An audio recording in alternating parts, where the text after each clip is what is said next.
shooting from September the 16th, 2018 at 571 Pershing. As you know, we took over the investigation, as we do with officer-involved shootings now compared to the past. First thing I want to say, that we expressed personally, but I'll say it publicly, our condolences to the family and friends of Mr. Avenia. There's no way to spin this as other than a tragedy. It's terrible for everybody. Everybody involved is a loser as far as this goes, especially the two children that have lost their father. There's just no way that this is going to be pleasant to investigate, pleasant for the police to respond to, or pleasant for me to talk about. But obviously there's a job to be done, and I'm here to announce what our findings are. My plan would be to go into a little bit of the background of the two individuals, go into the facts, the law, which is actually very brief. We intend to show you all the video we have from the Lancaster Community Safety Coalition, as well as any relevant dash cam video that we have. And I will give you a transcript of the 911 call, and we will play radio transmissions between the police officers that are related to this. We do not have any video of the actual shooting itself, and just so you know, when we're playing the audio, we compressed it for time, so dead space, dead air time on that. We just compress that so we're not sitting here for 8 minutes. But we'll play it all, and we'll show everything that we have. Preliminarily, I will say I am not going to release the names of the police officers involved. I'm here to evaluate their actions regardless of their names, and I'll explain everything that they did. I received a request from the chief, who's here, to not release their names, and I was provided with specific information regarding threats, potential threats to them, including references to the fire at the mayor's office, as well as that officers on scene received some threats to rape and kill some of their family members. This is, I take this seriously, and I'll reveal the information that's important, but beyond my duties here, I'm not going to release a name, and if something happened to a family member or a police officer because I gave it out and didn't feel I had to, I would never be able to forgive myself, let alone the injuries to them. I have concerns for those police officers and their families, and they did nothing wrong in this case, and I'm not going to give you their names. If you can get them through another avenue, that's between you and them, but it's not going to come from me. I take this very seriously. As you know, in some cases I do release the officers' names, in other cases I don't, and in this case, based on the information I was provided from the city police, I will not be doing that. Having said that, I think it's a relevant inquiry to look into the background and the personnel file of the shooter and the shooting officer involved, and we did that. In this particular case, the officer is a veteran of 3 to 5 years, and we look particularly for any kind of disciplinary action or use of force, and in his file there's no discipline or complaints for use of force whatsoever. I will also not be obviously releasing the name of the victim. She's a victim of domestic violence. I will not be releasing the names of the children, of course, and know that there's a lot of people in this case that were interviewed by our detectives, working with the city police officers as well, friends, neighbors. They did a very, very thorough investigation, and of course family members as well. What's important are the facts, and that's really what I'm going to get into right now. So Ricardo Avenia, 571 Pershing, had a relationship, long-term relationship with the victim in this case, and I'm not going to go into all the details of it. It's obviously abundantly clear from the information we received from all over, from friends, neighbors, family members, that this was, to say the least, an extremely dysfunctional relationship. In fact, it was abusive.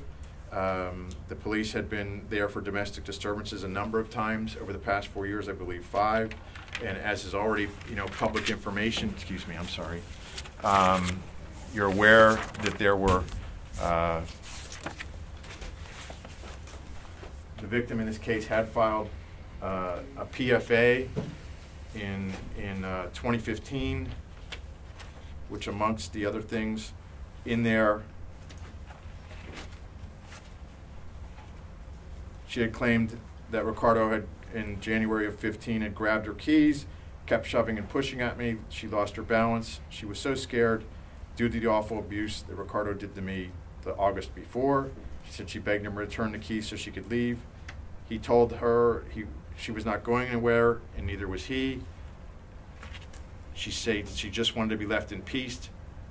Earlier in the weekend, Ricardo told me that I had to shut up or he would punch me in my face. Ricardo took off in my car today. She went on to say, in August of 14, he slammed her head into a door over and over, then strangled her to the point of passing out, in which she had to go to Lancaster Regional Emergency Room and was diagnosed with a concussion and a brain injury. And in July of 14, then she said, Ricardo grabbed my keys so roughly I had bad scratches on my hands, and then went on to say, over the past 6 years, he has hit me, slapped me, punched me, and strangled me. I cannot take any more of his abuse. I am afraid of him. And as you're also aware, and it's already in the media, there was another PFA filed by another individual involving him.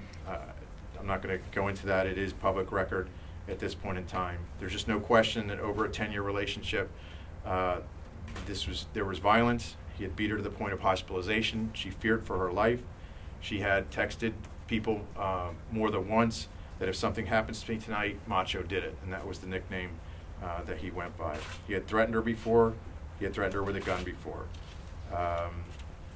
Very grim and difficult to read the facts and the background and the history of the relationship here, and some of it, no doubt, contributed to where we got on that evening.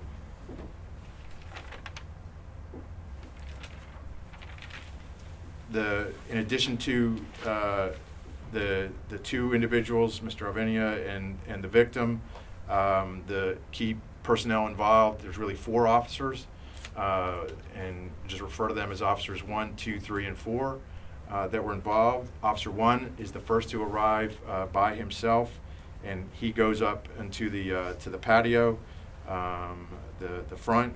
Officers 2 and 3 come together. 1 goes to deal with the children in the window, and I'll talk about that. The other one goes to the front, and that's actually the shooter, Officer 3. And then Officer 4 just arrives at the end, and then he also goes up to the front. There's 1 shot, there's 1 shooter, and as I said, there's only 3 that are really at the front. The law in this, so those are the players. The law in this case, it's actually pretty simple. There's not a lot involved here. It's just, if you're using deadly force, do you believe it is necessary to save the life of another or prevent them from being not only killed or use serious bodily injury? That's the standard. Was it necessary for them to do that? In other words, do you have to act with the urgency and immediacy? And that's really what my inquiry is, focusing on the law. Did what they do, was it justified? I'm not doing an analysis or a legal determination of whether everything was handled perfectly by everybody. I'm not making a judgment on whose fault it was in the relationship and the problems there that we have, other than obviously violence is never tolerable. But really what I'm coming down to from my analysis, is it reasonable to believe that officer that he had to take a shot in order to save the victim's life? Was it necessary? The facts you will hear and you will listen, you will see, would be the first call came from a neighbor at 21:59, 1 minute before 10, stating that kids were saying that their father was going to kill their mother, and that he was beating her up and was going to kill their mother. 4 minutes later, at 10:03, Officer 1 arrives. He has been informed that the subject has a gun. He, at 4 after 10, 10:04, confirms himself by going up to the front and sees that the officer, in fact, has a gun pointed at her head. And he relays that, and the shot actually is fired just a few minutes after that, 22:07 or 22:08, and then EMS is requested. So that's sort of the quick summary. I'll go through it in a little bit more detail. You'll see video of them. They were at another residence in the city shortly before this, about 10 minutes before the shooting takes place. They drive home. They actually let the kids out Kids go into, when I say they, it would be Mr. Avenia and the victim. They let the children out to go into the house, actually end up driving around the block another minute, and then park and go in. It is, they were arguing. They were already arguing when they got to the house, and it continues to go and become more heated as it goes on. Eventually, the kids are either sent upstairs or are upstairs, and during the argument, which is becoming now increasingly physical, in which he's beating her and kicking her, as well as the verbal dispute between the two of them, the children go up to the second floor window and are screaming for help, as reported on the 911 call. Fortunately, a good citizen, a conscientious person, calls the police, calls 911 because of what they're doing, and they're actually talking to, and we'll read the whole, we'll give you the transcript about the dialogue as they're talking to the kids and trying to relay that to the police officers, but they actually do the right thing. And that is when, so the police start responding. Officer 1 is going to be the first one there. In the course of this escalating domestic violence incident of abuse, Mr. Avenia rips his victim's pants off to the point where we actually, not only did she not have pants on, but one of her shoes was actually on the inside of one of the pant legs because it had been ripped off. He was kicking her, beating her, and he actually ripped out her tongue and put a gun at one point to her vagina. When the police respond to situations like this, just by way of background, when they're responding to domestic violence are, some of the most dangerous calls they can go to, and often they can become the target of responding. And what they are doing, what the preliminary thing that they're doing, is they want to assess the situation before any actions are taken, before they say anything. What are we getting ourselves into? What's the situation that's going on? So you will see, and they are trained, that when they approach, they're not going with a horn announcing, hey, we're coming to your domestic violence situation. They actually turn their lights off before they park and then and walk up to see what's going on. That's why they go to the front window to determine, to assess as to what's the level of danger, what are we facing here, and in particular when they actually, as they're getting right there, they're hearing that there's a gun involved, so that escalates it to an extensive degree, obviously. So in the assessment, the first officer gets up to the window. Instantly, what he can see from the front window is back through the living room into the lit up kitchen. So this is a nighttime incident. The lights in the living room are either off or dim. The lights in the kitchen are lit, and he can see through, and you'll see there's actually a sort of an entertainment center that blocks some of the window, but you can see through it, and the curtains were actually open before the shot was fired, and he can see right away that there's Mr. Avenia with a gun pointed at the head of the victim, who's on the floor at different points in time, either sitting on her backside or kneeling on the floor in the kitchen. There's only a small area where they actually can see the both of them at different points in time. In this short time frame, Mr. Avenia is pacing back and forth. So at some point in time, he's in their view, and some point in time he isn't. And how that matters is this. One of the concerns that they have is if they have to take a shot, they need to make sure they're able to stop him if they're making that determination. If he walks just a couple feet to his left or a couple feet to his right, he would be out of view, and Avenia could then kill her, and the police would not be able to stop it. It goes through the first officer's mind, and it certainly goes through the second officer's mind, and I'll talk about that. When the first officer confirms what came over the radio, that a gun was involved, and he sees the gun to her head, he confirms that on the radio that there is a gun. The third officer, the two officers coming together, Officer 2, who deals with the children, is trying to calm them down and take care of them, and Officer 3 hears that. Officer 3 gets his rifle. If there's going to be a shot taken, he's already thinking ahead. If we have to do this, it's obvious you can aim better and penetrate with a rifle, penetrate the glass. So Officer 1 has his view and is actually thinking about, he's facing the decision, do I need to shoot?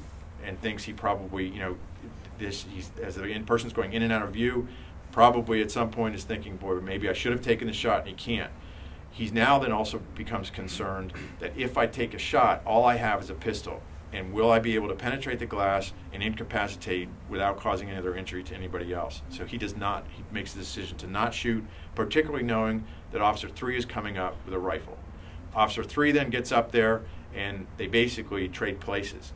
He then takes the position at the window where he is in full view, and he can see exactly the same thing that Officer 1 saw, which is now continuing. It's becoming, the victim's becoming more hysterical as she's down on the ground, as the Alvinia is going and pointing the gun at her. He sees him pointing the gun again at her head. Then he walks back a little bit, and then he comes up again. Now the third time the police have seen the gun pointed at her head in close proximity to her head. And at that point in time, what's going on and what we know from talking to the victim is that her head was down, and at that point she, facing her own death, tells Mr. Alvinia to tell her kids that she loves them, and that she thought she would die. So the last thing she's saying, she's facing, literally, facing imminent death, is tell my kids that I love them. The police, of course, don't hear that, but I have the benefit of looking everything together. The police can essentially see what's going on, and of course, the officer is now extremely concerned that if he moves away again, there will be a risk, a legitimate risk, that he would not be able to get a shot. He, in his statement to us, stated that he was absolutely sure that she was going to be killed. As I said, they had switched places. The weapon was now within a few inches of her head, and when I said hair, and the reason I said hair is you will see a picture of the weapon that we recovered, a .40 caliber handgun, which actually had one of her hairs trapped between the sight and the barrel, so it was close enough to get a hair from her head, and you'll see a picture of that. So facing no real other choice, facing imminent death, and risking that he would go out of his view again and be able to shoot her and not do anything, Officer 3 took one shot, hit him approximately here in the back left of the head, incapacitating him, actually really killing him. He was down, they made entry, secured the scene, called for EMTs, ambulance right away. A fire department EMT gets there within a few minutes, and there were no vital signs whatsoever. So he was not transported to the hospital. He was obviously deceased. Given all those facts, there's no question in my mind that this was justified by the officer to take this shot. Not only justified, but I can't ever say this for sure because I don't have a crystal ball. We can't do it, or a time machine. But I am absolutely convinced that that police officer saved the life of the victim that night, and that she was within 1 or 2 seconds of her life coming to an end. Based on the interviews with her, based on what the officer said, there's just absolutely no doubt that this was the only choice that the police officer had, not just justified. This was the right thing to do for her, and the officer, of course, does not go to the scene, go to report to work that day to shoot anybody. He was put in a terrible position, relied on his training, and relied on his responsibility. Police officers have the duty to protect, and that is what he did. I think had he not acted, I would note there would be justifiable outrage in the community. That you saw a guy putting a gun to a woman's head that we now know she's saying goodbye to her kids, and putting her head down, that the hair was in the sight.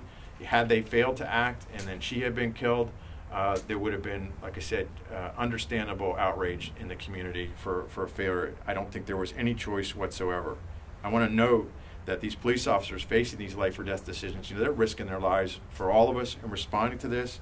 But their training in situations like this, and I know there's questions about shooting and where you shoot and stuff like that, their training is to immediately incapacitate. If it's a situation of life or death as they were facing there, as she was facing there, the decision to shoot is to immediately stop the action of the perpetrator.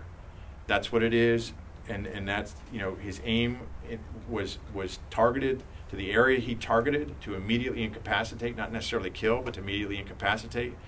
They're trained to hit center mass. In this case, he was actually turned sideways to the shooter, so the center mass wasn't as big as what it normally would be. But the other thing you have to remember is she's down on the floor.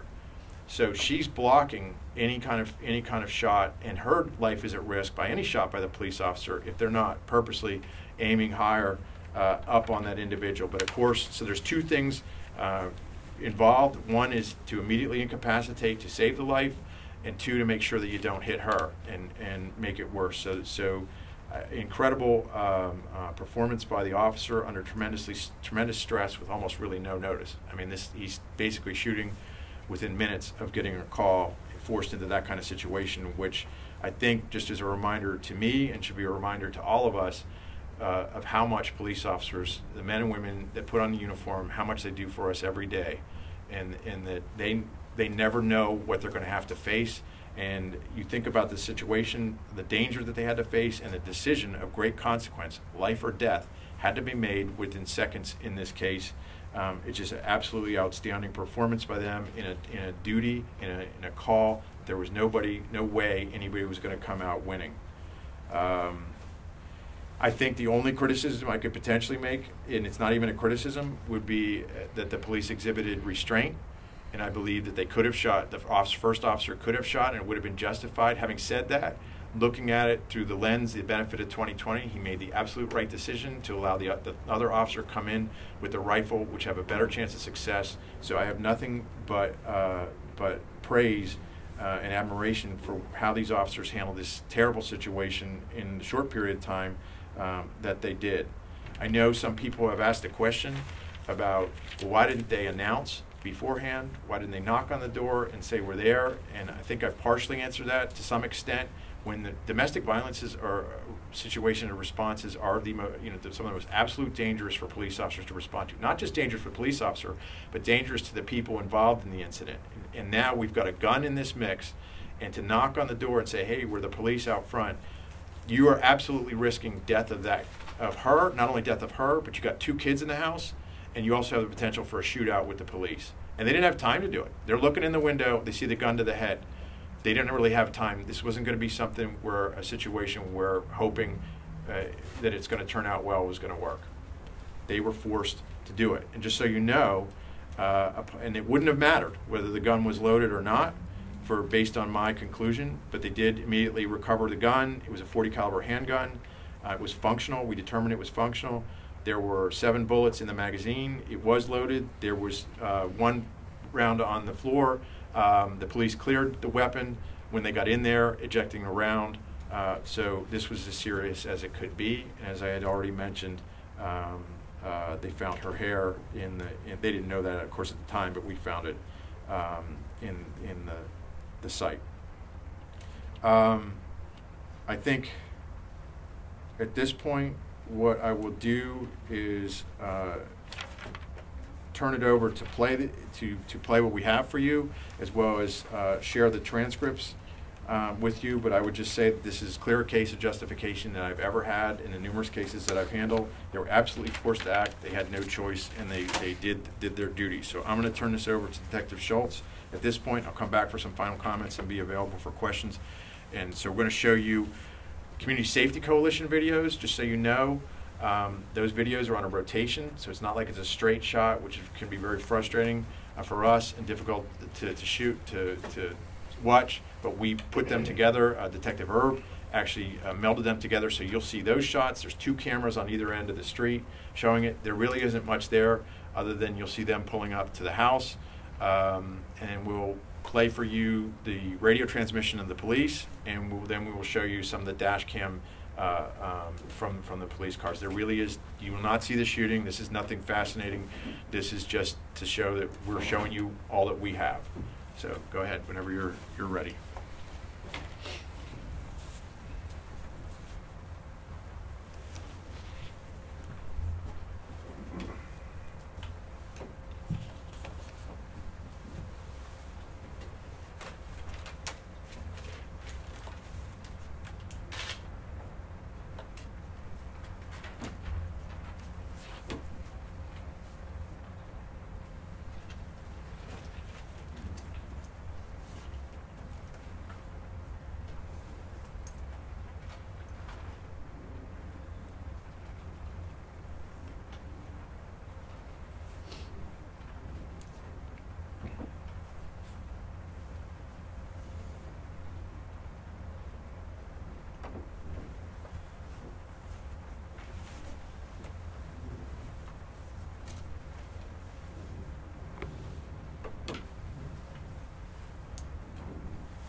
that's showing in 2 locations in the home.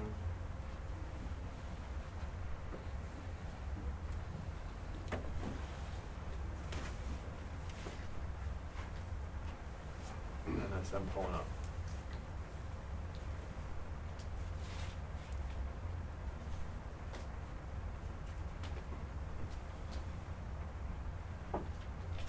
Exiting vehicle.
So the shot already been fired at this point.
There's the ambulance.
That's the Safety Coalition.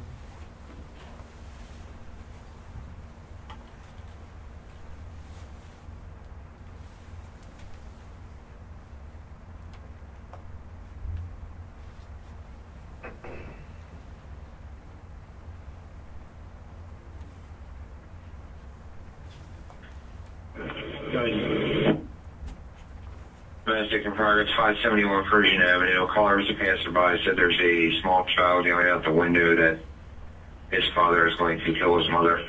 County 290. 208 from 204. 208 from 204. Can you go up to LGH instead? We're still close to Pershing. County 7 Pershing. Okay. Caller is now reporting she's a neighbor. She can't hear anything else.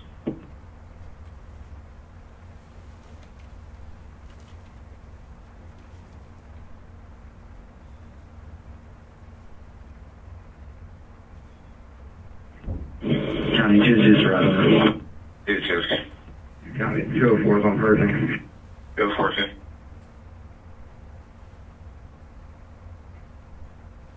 You just responded to Pershing. Apparently, the subject is armed with a firearm. 290. 7's driving. Okay. Confirmed he's got a firearm pointed at her head. That's reading round. County 16, one man around. All units clear the air. Can you get to the rear? Yeah, Mark. Go 2 from 7, what's your 20? There's a dog to the rear. County 7 shot. Everybody get down to Pershing Avenue now. County for 7. Shots fired. Down. Officers are 10-4.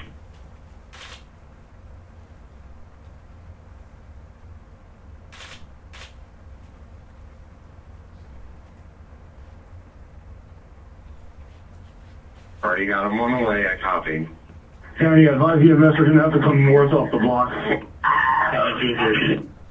2 units, we have EMS on the way. Copy that there are shots fired. What's it for?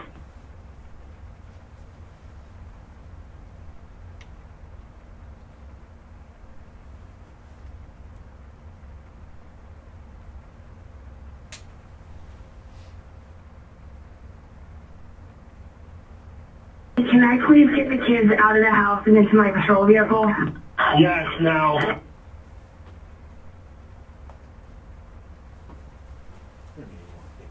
it's done at this point. And the dash cams.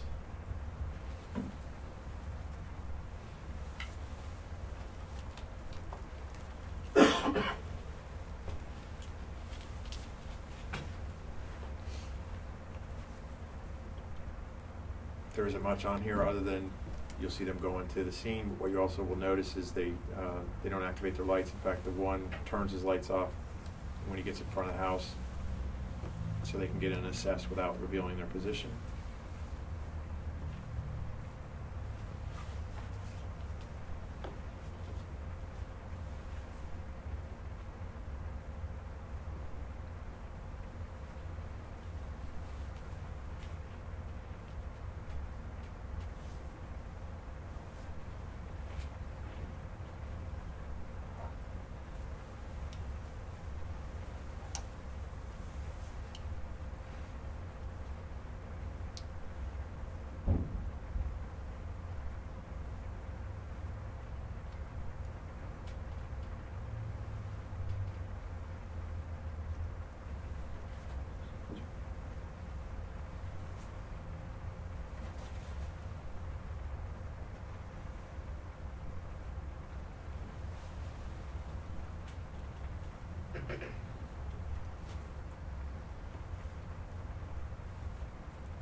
So they're parking away from the house, so we do not have any dash cam of the actual incident.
So that's the window the officer would have shot from.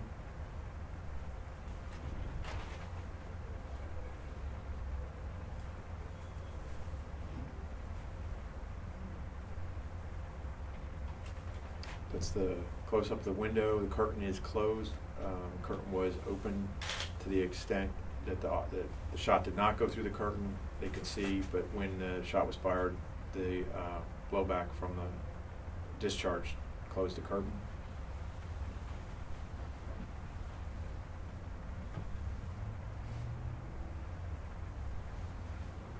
That's from the inside of the same window. The entertainment center was in the front. The shot was underneath obviously under the TV.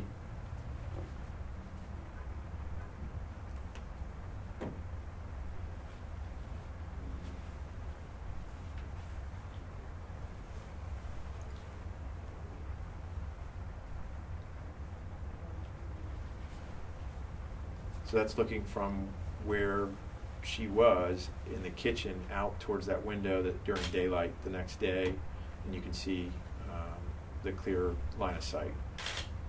So that kitchen was illuminated with lights on. The room in between the window, the area in between the window and the kitchen was dark. So they had a very, very clear vision. There's the handgun.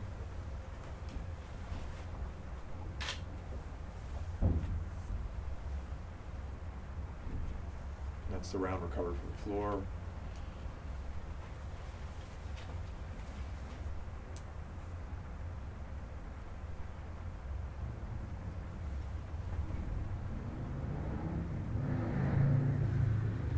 That's a close-up of her head hair.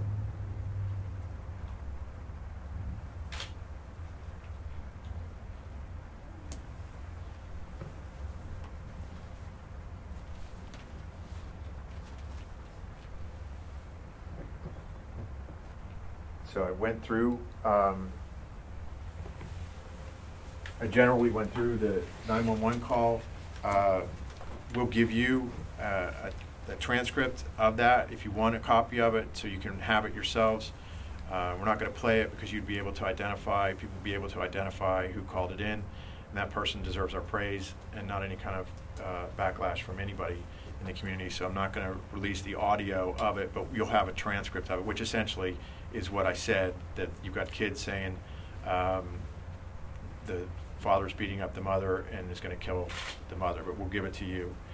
I just have a couple things, and I'll turn it over for questions. You know, this case, this topic, and it's just grim. There's no pleasure in dealing with this from the police, from the first responders, from my office. There are so many victims here. You know, the victim herself, her family, the two children who no longer have a father, but you know, his family as well, who I met with, and very respectful in a terrible. This is like as difficult a conversation as you're possibly going to have, and they are absolutely victims.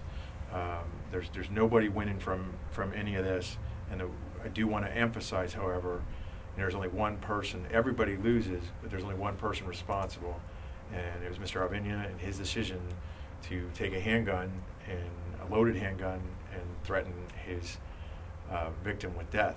He's responsible for this. The police officer did what they had to do because they had to do it.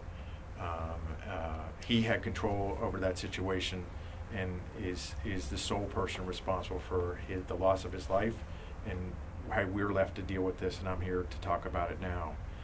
The only potential, remotely infinitesimal potential good that I can say might come from this terrible tragedy is just to illustrate and put a spotlight once again on the realities of domestic violence in our communities, and understand that so many of our cases that we deal with or homicides result from domestic violence. It's a real problem out there. It's ongoing, and the victims need to come forward. We will support them, but there's help that friends and family members can provide too, so it doesn't get, let's make sure we don't have another incident like this, and hopefully there's some, like I said, some positive message out there, and we'll work with any of the victims, but by then it's too late. I would note that the Lancaster newspapers editorial board did a nice editorial on this, illustrating the challenges of domestic violence and the scope of the problem. Nothing's going to be more tangible than an incident like this, and how close we came to losing another victim of domestic violence in her life, and it could have, who knows, been actually worse. We certainly face some challenges, but there's help out there from our office, from a lot of professionals, from the police, but friends and family, speak up, get involved if you know something like this, particularly if there are kids in the house, and if you add a firearm to that, you lead to situations, unfortunately, like this. We're doing better than before with our domestic violence court devoted to this, moving cases in early, getting people to the treatment that they need if there is that. But the ultimate solution is going to come to stop it before it starts, rather than us prosecute them afterwards. The other thing that I would say is, again, praise not only for the officer, but for the community member, the caller, who had the courage to call in, because too often these days in our society, people look the other way. It's not my house, it's not my problem, I'm just going to keep walking. I'll close my eyes. And had that person done that, I think this would be we would have had a very different press conference, and there would have been a very different funeral, at least for one person. And that person deserves respect, accommodation, and the fact, you think about this, think about the fact that I am hesitant and don't want to release that person's name, and where have we come as a community that I'm afraid to do that. I think there'd be years ago that everyone would say, yeah, here's the name, and that person would be given accolades and praise, and here I am having to withhold the name of a great citizen who did the right thing, and in addition to the officer's name, and that's discouraging, and maybe there's a lesson there for people. I would urge the media to be careful with prejudging any of these cases. I am as transparent as possible. I'll show you every video, I'll show you every photograph, I'll answer every one of your questions about these things. Don't rush to judgment, and make sure in cases like this, be very, very cautious that you're not propping up an abuser intentionally or unintentionally, because these are real domestic violence victims, and we want them to be encouraged to come forward. Not that they're a bad person and they're going to be demonized or ostracized, because how dare they come up with somebody who people say did nice things and was a good friend. and don't add to the trauma of a victim, a domestic violence victim, and they're out there to make it even harder for them to come forward in this day and age. So I would just say, as much as I praise the editorial, urge caution with any kind of thing that would make it more difficult for victims and thus more difficult for us in law enforcement to do our jobs. Just wait for all the facts, and I know that everyone wants instant information. I get that, I understand that, but we want to be thorough, we want to be fair to everyone involved, and that's why we take the time not only to do the investigation right and thoroughly do it, but I take the time to meet with all of you. I think really just the last thing I'll say is, you know, this really is an illustration of the purpose of law enforcement, and it's to prevent crime, to act for public safety, and to protect. And they did that, and they saved at least one life on this occasion. So there's no question in my mind. This is, like I said, absolutely justified, and the case is closed from our point of view. So with that, I'll turn it over to any questions that anybody has. And if there are none, then that means I did a good job, but go ahead. In two parts, just to be clear, you said there's no video of the actual act itself. Correct. So is it, with everything that we just saw, plus the, I don't want to say testimony, the witness accounts, the officer's accounts, the victim's account, everything we saw plus that is what led to this determination? Yes, sir. And then coming off of, I think you said it's the who knows. Is that really what drives you to make whether this was justified or not, with the who knows what would have happened side of it? Well, that was more of, I guess, a comment that I am convinced, based on everything that I read, everything that I saw, and my experience in talking to the other officers, I'm personally convinced that he was going to kill her and she was going to be dead within seconds. Can I tell you that for sure? I don't have those powers. And so that's why I was just putting that caution on that remark. We're never going to know that because it didn't play out that way. But I am convinced of it, and the officer was convinced of it, and that's what's actually more important, is that he was sure and more than reasonable in his actions. And facing a terrible, he has to make a split-second decision. Really, you saw the time frame here. There, he's at that window for about a minute, 2 minutes, and has to make a decision to take someone's life, coming from just on patrol. The incredible stress that the officers face out there, and particularly this day and age, which is a testament to his training and his character. Could you tell us about her testimony and what she said, and if it coincided with the officers? Yes. So yes. I mean, there's obviously differences, but her viewpoint's a little different because she has her head down for most of it because she thought she was going to get killed. So,